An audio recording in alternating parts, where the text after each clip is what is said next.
वर्णमाला है या हिंदी का जो टॉपिक है उसमें ये शब्दकोश का जो टॉपिक है सबसे महत्वपूर्ण टॉपिक होता है। जिनकी तैयारी बहुत अच्छी भी है वो भी इसको गलत कर रहे हैं ना।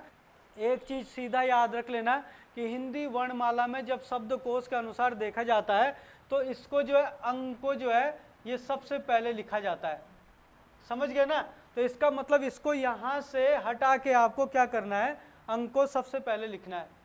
तो हिंदी का जो शब्दकोश है, शब्दकोश में जो ये अंग है वो यहाँ से हट जाएगा और यहाँ से हटने के बाद ये कहाँ आ जाएगा, अ से भी पहले आ जाएगा। तो सबसे पहले कौन आता है, अंग। ठीक है ना, पहली बात। बाकी के ये बिल्कुल सही है, सेम है। अब यहाँ पे अगर आप आओगे तो क, आप लोगों ने देखा होगा ये संयुक्त अक्षर जिसको हम अक्ष बोलते हैं, इसका जो संधि विच्छेद है वो क्या बताया था, अक्ष का संधि विच्छेद क्या बताया था, क, फिर ये वाला श, है ना। या फिर यहाँ पे भी आप हलंत लगाना चाहो तो अ लगा सकते हो। यह अक्षर का संधि विच्छेद है। इसका मतलब क्या हुआ कि जो अक्षर की शुरुआत होती है वो किससे होती है, क से होती है कि नहीं होती, पर क के साथ श भी लगा हुआ है, इसलिए ये ठीक जो है क के बाद आएगा। यहाँ पे अपने आप में हलंत है, इसलिए जो है इसके पहले कुछ आ नहीं सकता दूसरा क। तो ये क्या आ जाएगा, आपका जो अक्षर है वो यहाँ पे आएगा। समझ लेना भाई बात को। यहाँ पे ये आपके पास पेपर में क्वेश्चन आएगा इसके ऊपर, ठीक है। तो जो अक्षर है वो कहाँ पे आ जाना चाहिए हमारा, अक्षर कहाँ आएगा, क के बाद और ख से पहले, शब्दकोश के हिसाब से, ठीक है ना। अक्षर हो गया। इसके बाद अगर हम इसकी बात करें किसकी, त्र की, तो जो ये त्र है, त्र का संधि विच्छेद क्या आया था भाई, त्र का त प्लस र और प्लस अ, ये त्र का संधि विच्छेद है। तो त्र की जो स्टार्ट है वो कहाँ से हो रहा है, त से हो रहा है, तो इसलिए ये ठीक त के बाद आएगा। तो जो त्र है वो यहाँ पे आएगा, त्र कहाँ पे आएगा, ये यहाँ पे। समझ में आ रहा ना। इसके बाद अगर ज्यों की बात करें तो ज्यों की शुरुआत किससे हो रही, ज्यों का संधि विच्छेद क्या है, ज और यों। अब हलंत लगाओगे तो आप लास्ट में ओ भी लिख सकते हो, ये संधि विच्छेद करवा रखे मैंने। अब यहाँ पे देखो आप लोग ज्यों, तो ज्यों की शुरुआत जौ से हो रही है, तो इसका मतलब ये जौ के ठीक बाद होगा। और आप देखो जौ कहाँ पे है भाई, कहाँ पे जौ, च छ जौ, ये है ना यहाँ पे जौ। तो जौ के ठीक बाद क्या आएगा आपका, ज्यों। ये यहाँ पे जौ के बाद और झ से पहले आएगा। एक आता है आपका ये स्र, तो जो स्र है, स्र का संधि विच्छेद क्या होता है, स्र का संधि विच्छेद कौन सा सौ लिखते हैं, ये वाला, और फिर र और फिर अ, ये इसका स्र का संधि विच्छेद है।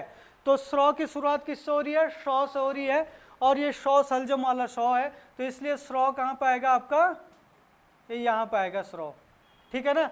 तो ये है भाई आपकी शब्दकोश के अनुसार हिंदी वर्णमाला। अब दो क्वेश्चन यहाँ पे लिखे हैं, क्वेश्चन नहीं लिखा मैंने पूरा, मैं बता देता हूँ कैसा आएगा क्वेश्चन, फिर हम अलग से प्रैक्टिस के लिए और भी करेंगे। अभी सपोज हमारे पास ये यहाँ पे लिखा हुआ है, पहला क्वेश्चन ये है, दूसरा क्वेश्चन ये है। पहले क्वेश्चन में लिख रहा हो कि दिए गए शब्दों को शब्दकोश के अनुसार लगाइए, या तो ऐसे चार ऑप्शन दे देगा आपके पास, first second third fourth, second third first fourth, second third fourth first, ऐसे करके चार ऑप्शन में लिख देगा। या फिर हो सकता है यही क्वेश्चन ऐसा आएगा कि दिए गए अक्षरों को शब्दकोश के अनुसार लगाने पर तीसरा कौन सा होगा, या शब्दकोश के लगाने पर चौथा कौन सा होगा, या पहला कौन सा होगा, या दूसरा, कुछ भी आ सकता है। तो हमें जो है शब्दकोश के अनुसार लगाना है इनको जरा, फिर आपका कोई भी हो आंसर, कुछ भी पूछ रहा हो हम निकाल सकते हैं। तो देखो भाई यहाँ पे ये हमने जो है हिंदी वर्णमाला लिखी है शब्दकोश के अनुसार, तो इनके हिसाब से इन्होंने लगना है। तो सबसे पहले अगर देखा जाए तो इनमें सबसे पहले क्या आएगा, तो मैंने कहा था कि जिसके ऊपर अंक का बिंदा होगा वो सबसे पहले आएगा। तो यहाँ पे सबसे पहले कौन आएगा आपका, अंगूर, सबसे पहला आएगा आपका अंगूर। ये देखो अंगूर आपका सबसे पहला आएगा। अंगूर के बाद एक है आपके पास आम, एक है आपके पास घोड़ा, एक के पास छतरी, है ना। तो क्या आएगा आपका आम, क्योंकि अंगूर के बाद यहाँ पे आ का आ रहा पहले, तो आम यहाँ पे आएगा। आम के बाद कौन सा अक्षर आना चाहिए? एक है आपके पास छतरी और एक है आपके पास घोड़ा। तो अगर आप लोग देखते ना अक्षर को नीचे देखते तो गलत होना था इस क्वेश्चन में। और जबकि घ कहाँ पे है आपका?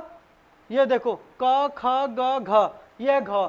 तो घ जो अक्षर के बाद आ रहा है शब्दकोश के अनुसार, तो इसका मतलब क्या आएगा आपका? अक्षर वाला पहला आएगा, तो क्षत्रिय पहला आएगा। क्या आ जाएगा पहले आपका? क्षत्रिय। और इसके बाद लास्ट में क्या आएगा आपका? घोड़ा। इसके बाद लास्ट में आपका घोड़ा आ जाएगा।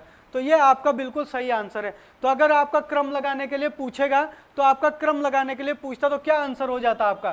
तो अंगूर तीसरे नंबर है, तो पहले नंबर पर आपका ये होगा, है ना। फिर दूसरे नंबर पर आपका क्या आएगा? आम आ रहा है, तो दूसरे नंबर पर आपका ये आ जाता है। तीसरे नंबर पर आपका क्या आ जाता है? क्षत्रिय, तो ये पहला वाला है। और फिर आपका सबसे लास्ट में आपका क्या आता है? घोड़ा, तो ये सेकंड नंबर वाला है। तो ऐसे करके आपके पास ऑप्शन दे देता वो, तो ये वाला ऑप्शन हम सही ले लेते। या फिर पूछता शब्दकोश के अनुसार तीसरा कौन आएगा, तो कौन आएगा? अक्षत्रिय, है ना। शब्दकोश के अनुसार चौथा कौन आएगा, तो चौथा कौन आएगा? घोड़ा। शब्दकोश के अनुसार पहला कौन आएगा, तो अंगूर। शब्दकोश के अनुसार दूसरा कौन आएगा, तो आम। अगर हम इसी को देखें, इसको भी देखो जरा, इस हिसाब से क्या आना चाहिए। सबसे पहली बात देखो, अब यहाँ पे एक चीज मैंने जानबूझ के दिया, ये आंचल। अगर चंद्र बिंदु के ऊपर बिंदा लगा हो तो वो भी सबसे पहले आएगा, समझ गए ना। तो सबसे पहले क्या आना चाहिए इसमें? सबसे पहले आना चाहिए इसमें आंचल। आंचल सबसे पहले। आंचल के बाद भाई देखो, आंचल, आंचल के बाद एक है आपका श्रवण, एक है आपका ज्ञानी और एक है भालू। तो ज्यों तो आता है आपका ये यहाँ पे, ज्यों आपका यहाँ पे आ रहा है, और श्रवण आपका ये यहाँ पे आ रहा है, और भालू, आपका कहाँ आ रहा है? प फ ब भ, है ना, यहाँ प फ ब भ आपका यहाँ पे आ रहा है। तो क्या हो जाएगा? ज्यों वाला पहला आएगा। लेकिन हमने जो है भ को लगाते हैं लोग पहले, क्योंकि ज्यों तो हिंदी वर्णमाला में लास्ट में लिखा है ह अक्षर त्र ज्यों, इसके भी बाद लिख देते, गलत हो जाता आपका। पर शब्दकोश के अनुसार जो है भ से भी पहले आ रहा है ज्यों, आ रहा कि नहीं आ रहा? भ यहाँ पर, ज्यों यहाँ पे, तो क्या आएगा आपका? ज्ञानी। तो ज्ञानी आ जाएगा आपका सेकंड नंबर पर। थर्ड नंबर पे क्या आएगा आपका? थर्ड नंबर पे आएगा भ, ये भालू, और फिर आपका श्रव वाला आएगा। तो थर्ड नंबर पे आपका भालू हो जाएगा।